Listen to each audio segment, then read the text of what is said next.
उड़ीसा के पुरी में भगवान जगन्नाथ का मंदिर है और इस मंदिर को चार धामों में से एक गिना जाता है। हर साल की तरह इस बार भी जगन्नाथ रथ यात्रा की शुरुआत हो चुकी है। भगवान जगन्नाथ यात्रा करके अपनी मौसी के यहाँ जाते हैं और 10 दिन बाद वापसी होती है। यात्रा का समापन हो जाता है और इस रथ यात्रा में शामिल होने के लिए पूरी दुनिया से भीड़ यहाँ उमड़ती है। मंदिर में मौजूद भगवान कृष्ण, उनके भाई बलराम और बहन सुभद्रा का दर्शन करने के लिए लोग भारी संख्या में आते हैं। रथ यात्रा में यही तीनों भगवान रथ में सवार होते हैं और रथ खींचने का काम करते हैं श्रद्धालु। भगवान जगन्नाथ की इस यात्रा को काफी रहस्यमय माना जाता है। रथ बनाने के लिए लकड़ियां कहां से आती हैं? कौन रथ का निर्माण करता है? जगन्नाथ मंदिर भगवान विष्णु के अवतार श्री कृष्ण को समर्पित है। पवित्र मंदिर से जुड़ी कई रहस्यमयी और चमत्कारी बातें हैं। जगन्नाथपुरी की वो रहस्य जो आज तक वैज्ञानिक भी नहीं समझ पाए। नमस्कार दोस्तों, मधु सरस चैनल पर आपका स्वागत है। भगवान जगन्नाथ की रथ यात्रा का हिंदू धर्म में काफी महत्व है। हर साल इस रथ यात्रा का विशाल आयोजन किया जाता है। हिंदू पंचांग के मुताबिक हर साल आषाढ़ मास की शुक्ल पक्ष की द्वितीया तिथि को रथ यात्रा निकाली जाती है। मंदिर में भगवान जगन्नाथ, बलभद्र और बहन सुभद्रा की काठ की मूर्तियां विराजमान है। मान्यता है कि जब भगवान श्री कृष्ण ने अपना देह त्याग किया तो उनका अंतिम संस्कार किया गया था। उनका बाकी शरीर तो पंचतत्वों में मिल गया, लेकिन उनका दिल सामान्य और जिंदा रहा। कहा जाता है कि उनका दिल आज भी सुरक्षित है। माना जाता है कि उनका यह दिल भगवान जगन्नाथ की मूर्ति के अंदर है और वह आज भी धड़कता है। हर 12 साल बाद जगन्नाथ मंदिर में भगवान जगन्नाथ, बलभद्र और उनकी बहन सुभद्रा की मूर्ति को बदला जाता है। जब भी इन मूर्तियों को बदला जाता है उस समय पूरे शहर की बिजली बंद कर दी जाती है। इस दौरान जगन्नाथपुरी के इस मंदिर के आसपास अंधेरा कर दिया जाता है और मंदिर की सुरक्षा CRPF के हवाले कर दी जाती है। किसी का भी प्रवेश इस दौरान वर्जित होता है। अंधेरा होने के बाद कोई भी मंदिर में नहीं जा सकता। इन मूर्तियों को बदलने के लिए सिर्फ पुजारी को मंदिर में जाने की अनुमति होती है और उसके लिए भी पुजारी के हाथों में दस्ताने पहनाए जाते हैं और अंधेरा होने के बावजूद आंखों पर पट्टी बांधी जाती है ताकि पुजारी भी मूर्तियों को ना देख सके।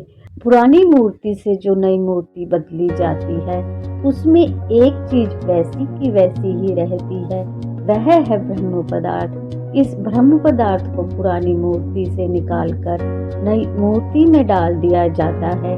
ब्रह्म पदार्थ को लेकर ऐसी मान्यता है, अगर किसी ने इसे देख लिया तो उसकी तुरंत मौत हो जाएगी। इस ब्रह्म पदार्थ को श्री कृष्ण से जोड़ा जाता है।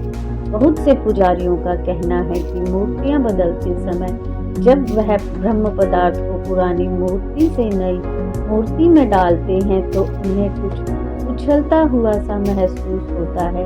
उन्होंने कभी भी उसे देखा नहीं, लेकिन उसे छूने पर वह एक खरगोश जैसा लगता है जो उछल रहा है। जगन्नाथ मंदिर में जब रथ यात्रा निकलती है तो जगन्नाथपुरी के राजा सोने की झाड़ू लगाते हैं। पुरी के राजा पैदल चलकर आते हैं और मंदिर से लेकर रथ यात्रा के रास्ते पर झाड़ू लगाते हैं। राजा के द्वारा झाड़ू लगाने की इस परंपरा को छेरा पैरा कहा जाता है। इस रथ यात्रा के लिए तैयारियां बसंत पंचमी से शुरू हो जाती हैं। मंदिर में 3 अलग अलग प्रतिमाएं हैं, इसीलिए यात्रा के लिए 3 अलग अलग रथ बनाए जाते हैं, वो भी अलग अलग रंग और अलग अलग लंबाई और चौड़ाई के। इन रथों के नाम भी अलग अलग हैं। रथ को बनाते समय लकड़ी और पहियों की संख्या भी अलग अलग होती है। भगवान जगन्नाथ के रथ का नाम है नंदी घोष, जिसे बनाने के लिए लकड़ी के 832 टुकड़ों का इस्तेमाल किया जाता है। 45 फुट पे इस रथ में 16 पहिए लगाए जाते हैं और इस रथ की लंबाई 34 फीट होती है। और सुभद्रा जी के रथ को देवदलन या दर्पदलन कहते हैं। इसमें 553 लकड़ी के टुकड़े लगाए जाते हैं और 12 पहिए 31 फीट लंबा और 43 फीट चौड़ा होता है। कहते हैं कि खुद अर्जुन इस रथ के सारथी होते हैं। और आखिर में बलभद्र का रथ, भगवान बलभद्र के रथ को तालध्वज और भगवान बलभद्र के रथ को तालध्वज कहा जाता है। इस रथ को बनाने में लकड़ी के 763 टुकड़े इस्तेमाल होते हैं। 14 पहियों वाला यह रथ ऊंचाई में 40 फीट लंबा होता है, चौड़ाई 33 फीट होती है। और जो रथ निर्माण का कार्य करते हैं उस पूरे ग्रुप को महाराणा कहा जाता है। पुरी में मौजूद दसपल्ला जिले के जंगलों से रथ के लिए लकड़ियों को लाया जाता है। इसके लिए नारियल और नीम की लकड़ियां लाई जाती हैं और लकड़ियां लाने से पहले वन देवी की पूजा भी की जाती है। इस मंदिर से जुड़ा एक और रहस्य यह है कि इस मंदिर में एक सिंह द्वार है। माना जाता है कि इस सिंह द्वार से बाहर होते ही आपको समुद्रों की लहरों की बहुत तेज आवाज आती है, लेकिन जैसे ही आप सिंह द्वार के अंदर प्रवेश करते हैं तो यह आवाजें आना बंद हो जाती हैं। जगन्नाथ मंदिर के पास ही मोक्ष प्राप्ति के लिए चिताएं भी जलती हैं। माना जाता है कि सिंह द्वार के अंदर प्रवेश करने से पहले आपको चिताओं की गंध आती है, लेकिन सिंह द्वार के अंदर प्रवेश करते ही यह गंध आनी बंद हो जाती है।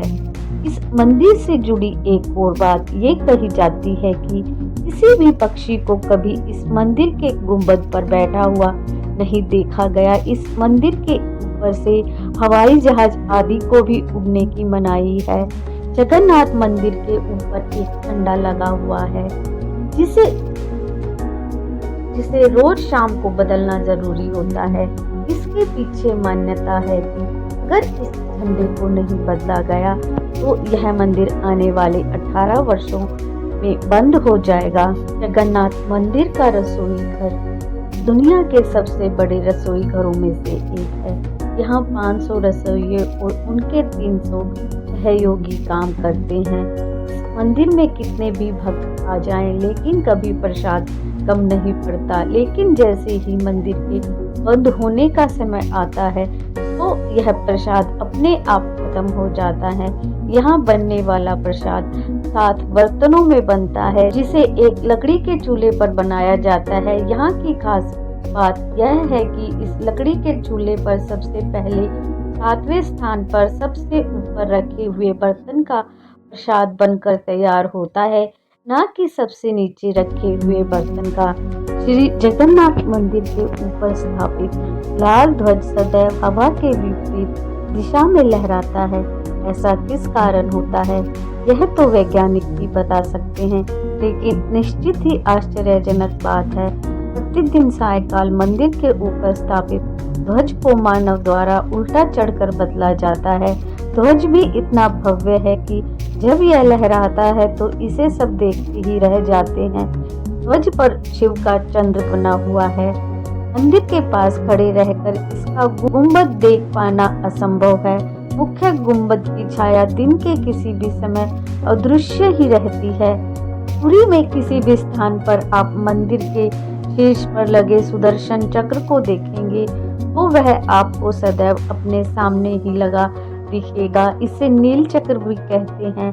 यह अष्ट धातु से निर्मित है। इसे अति पावन और पवित्र माना जाता है। हनुमान जी करते हैं जगन्नाथ मंदिर की समुद्र से रक्षा। माना जाता है कि 3 बार समुद्र ने जगन्नाथ के मंदिर को तोड़ दिया था। कहते हैं कि महाप्रभु जगन्नाथ ने वीर मारुति हनुमान जी को यहाँ समुद्र को नियंत्रण करने हेतु नियुक्त किया था, परंतु जब तब हनुमान भी जगन्नाथ, बलभद्र और सुभद्रा के दर्शनों का लोभ पूर्ण नहीं कर पाते थे। वे प्रभु के दर्शन के लिए नगर में प्रवेश कर जाते थे। ऐसे में समुद्र भी उनके पीछे पीछे नगर में प्रवेश कर जाता था। केसरी नंदन हनुमान जी आदत से परेशान होकर जगन्नाथ महाप्रभु ने हनुमान जी को यहाँ स्वर्ण बेड़ी से आबद्ध कर दिया। यहाँ जगन्नाथपुरी में ही सागर तट पर वेदी हनुमान का प्राचीन एवं प्रसिद्ध मंदिर है। भक्त लोग बेड़ी में जकड़े हनुमान जी के दर्शन करने के लिए आते हैं। कहते हैं कि मंदिर के एक नहीं हजारों रहस्य हैं।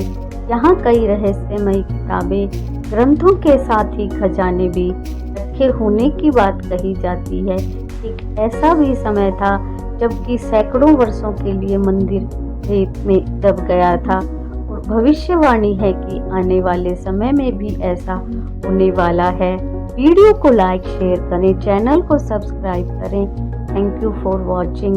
Comment down. जय जगन्नाथ।